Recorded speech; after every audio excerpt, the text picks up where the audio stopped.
All right. What's going on, everyone? Aaron here, Clean Cuts Lawn Care. It is Friday night.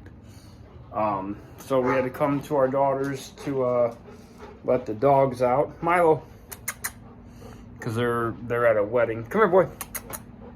So this is Milo. Say hi, Milo. Milo lived with us when he was just a little puppy for a year. Boy. And then that's Vegas. Come here, boy.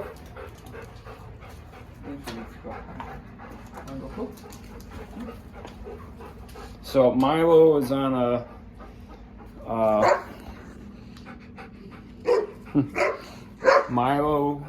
very strict diet. Unfortunately, he can't seem to lose any weight, the poor kid. But he's a good boy. So, you guys might remember this mower right here. That was our very first mower right there. That's what started it all. And then the blower, that was our first blower right there. We gave it to our daughter and her husband after our first year. I also gave them this snow blower. So a guy was throwing this out. Told me it didn't work, it wouldn't start. He said, I tried everything. He said, but if you want to waste your time with it, take it. I took it back to the shop. I emptied all the fuel, drained everything, primed like the little bit that was left in there, put new fuel in it. Started it, first pull, started right up. No problem at all, ran perfect, worked perfect. So I gave it to them. So they have a small driveway, so it's perfect for them. Also, that the wall like snow blower right there. I don't know exactly what you would call those. I bought that last year. I tried it. It wasn't for me, so I gave it to them. So the update on truck 51. So here's what happened. Last Sunday, we were getting ready to go somewhere. So I went outside. I wanted to make sure all the truck tires in 52 were topped off. So I went out to do that. And I was wearing like blue latex gloves just because I didn't want to get my hands dirty. And I checked all the tires. And under 51, like under the cab, I seen some type of liquid, Now, there was grass in the truck and debris, so I was thinking maybe, how when it rains, from like the corners of your bed, you'll get some type of leak. But I said, I don't know why it would be right where it was. So I went over there, I had my gloves on, and I tapped on the fluid and looked at it. And it was like a reddish, orangish, pinkish looking fluid. So I looked under the truck and right at the bell housing, like right off of the bell housing, I see drip, drip, drip off of the bell housing. I'm like, oh my God, are you kidding me? So there was not a lot of fluid. It must have like just started within like an hour of this happening. That way, at least that's what I was thinking, So I open up the hood. I checked the transmission fluid. I checked the coolant. Everything was still full. So I take the transmission dipstick out and I wipe on my glove on one hand. Then I go get more fluid off of the ground and I wipe it on the other glove to compare it.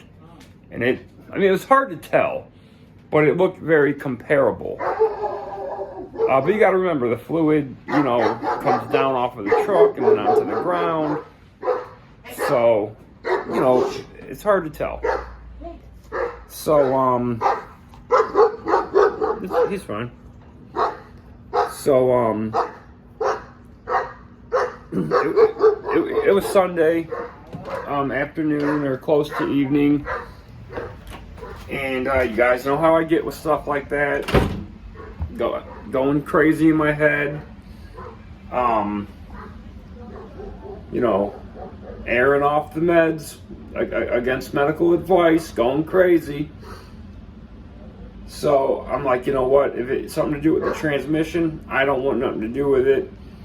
You know, certain things you guys know I work on, I'll do myself. Anything with the transmission, I don't really want anything to do with it. So we take it up. I text the mechanic, let him know I'm going to drop the truck off at the shop. We take it up there, we drop it off. That was Sunday night. I do final mows on Monday. Tuesday, I took the day off. I just wanted to kind of reset my mind a little bit. Wednesday, I start getting everything ready for fall cleanups. I get the mowers off the trailer, put them in the shop. I put the sidewalls up on the trailer, which I'm actually going to do something else to the sidewalls to kind of, I don't like the way I have them mounted. I didn't like it last year. They're on right now temporarily. I went and bought some more, actually I bought some 2x3s instead of 2x4s to better secure them. So that was Wednesday. I've been sick for the last 3 days. Vicky's been sick.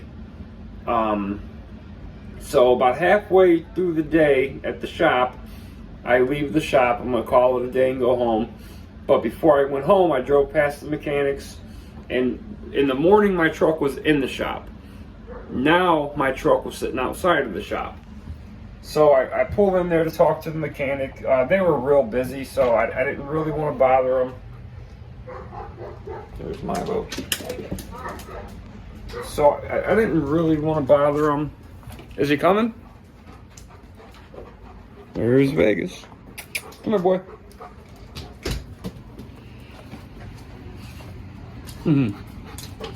Good boy.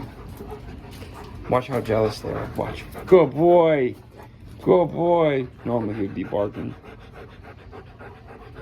Good boys. Good boys.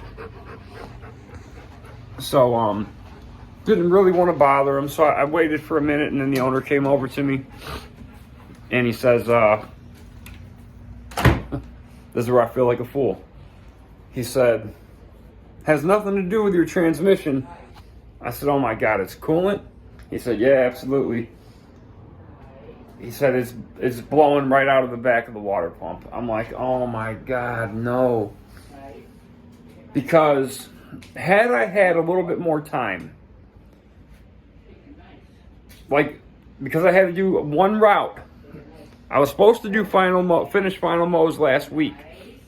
All last week, just like I've been doing this last month, Monday, Tuesday, Wednesday, worked late every single day, did part of the next route, and just kept doing that every day.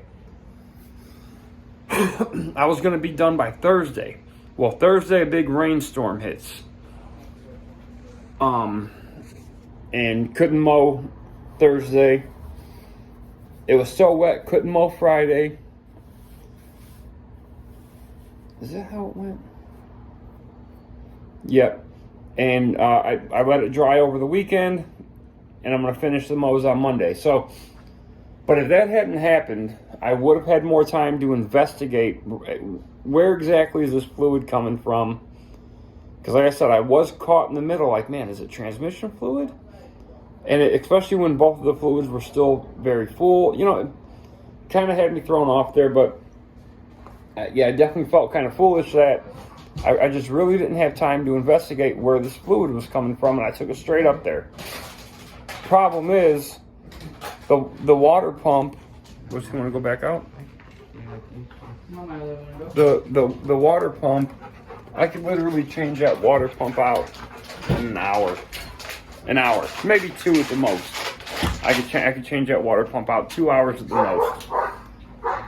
Drain the coolant, pop the 6 bolts off for the water pump, pop the new one in, hose it back on, coolant filled up, boom, you're done. But I already dropped the truck off. Okay, I already had him diagnose it. I'm not gonna go now pull the truck back from him, you know. So when I was originally thinking that it was a transmission leak, Now, where it was leaking from the bell housing, it was dripping as if it was coming right from the front seal, or possibly a line above it. So when what I was gonna do, if it had something to do with the transmission, I was gonna tell them, listen, you're probably gonna be draining it anyway, so obviously let's do a flush, a filter, a shift solenoid, and the one seal where the drive shaft goes in. I was gonna have them do all that in a fuel filter, a rear differential fluid change. So this is all stuff, well, except the fluid with the transmission. This winter, I was already planning on doing a rear differential flush, a fuel filter. What else? Oh, the seal. You don't need a seal, but if they were already going to be working with the transmission, I was going to have them do the seal. Just throw a new one in, for the drive shaft. So, come to find out, obviously none of that was necessary. So, and again, I wasn't going to pull the truck back from them. I don't do stuff like that, So, but I asked him, I said, what are your thoughts on doing a transmission flush? And he goes, not on your truck. He said, your truck obviously is old and it has 197,000 miles. He said, are you having any issues with the transmission? I said, no, none. Shift's perfect, shift's beautiful. He said, well, then this is the fluid your truck's gonna die with. So I don't know, I've heard very different opinions on transmission flushing. If you have a newer car, low miles, it's perfectly fine to do transmission flushes and filters, obviously. But from what I hear, the older your vehicle gets, the more miles you have, you want to avoid it. And I already thought he was going to say that, and he did.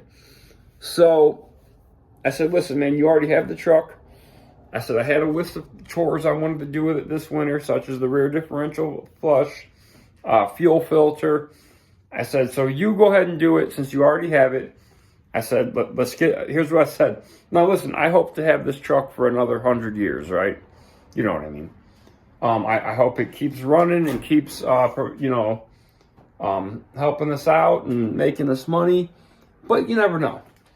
So I told him, like I said, it has 197,000 on it. 0 sugar, wild cherry, and cream. I think I tried that once and I didn't like it.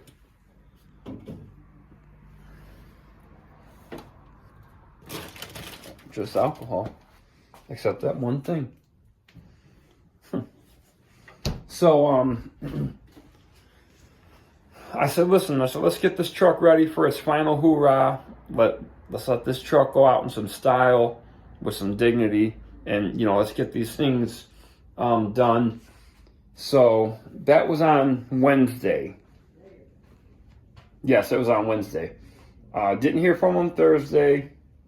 Didn't hear from them today. I know they work half a day on Saturday. So hopefully I'll have the truck back tomorrow sometime in the morning. Because I would like it to be ready for Monday. Thursday I started fall services. I did 2 trim jobs. I have a video on that. Today I didn't record, but I did do a job. I was going to go do a second job, but 1, it started raining. 2, like I said, I don't like the way the boards are secured, the sidewalls on the trailer. So I went to Lowe's and bought some those 2x3s. Basically, last year when I put the sidewalls up on the trailer, it was the first year setting the 7x12 trailer up for fall cleanups with my sidewalls. I had to build an additional 2 4-foot sidewalls because mine I had were 8-foot for the other trailer. So I had to build an additional section of sidewalls. And when my 5x8 trailer, I was able to pretty easily drill holes in the angle iron of the trailer. Basically the frame, not the frame of the trailer. So here's your floor, your little walls has the angle iron. I was easily able to drill holes in those on my 5x8. Last year when I tried drilling holes in my 7x12, it just did not want to happen. I was using fully charged batteries. Hold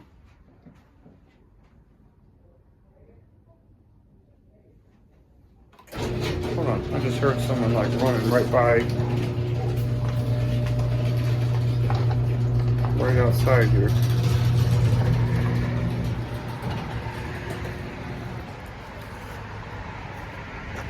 Oh, okay. It's some people walking down the street, which you don't really see anyone walking down the street here.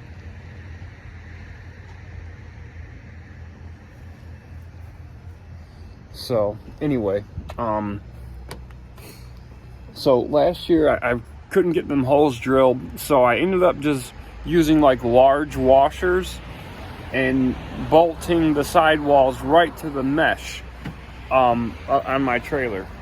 Which I gotta tell you, when I first bought that trailer, I liked that it had the mesh sidewalls, but they're only tack welded on there, obviously, and they're constantly like breaking off of somewhere. So I tried to drill holes again this year. 15 minutes, and probably 3 drill bits later, 1 hole. And I always I always use a punch to create the spot where I'm going to start drilling, and then a small drill bit, and I work my way up. And 1 hole, 15 minutes. So I ended up just setting it up the way I had it done last year. But now I went and bought these 2x3s. I'm going to cut it in 4-foot sections. So you know how your trailer, like you have that top wall, and then you have pieces of mine are triangular pieces of metal going up and down. I'm going to put these sections of 2x3s on the outside, drill holes through them, lining up with the 2x4s that are creating on the walls, and then bolt them together so it's like securing itself on the frame, and then remove the other bolts. So I was going to do that today, and then like I said, it started raining.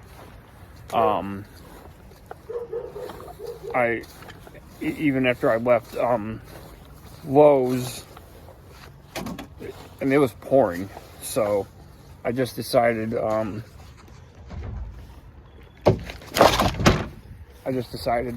I would go in early on Monday and handle it. So that's the update. I just wanted to give you an update on truck number 51. Hopefully I'll have it back tomorrow morning, I guess. If not, Monday after work, hopefully. So, hey boy.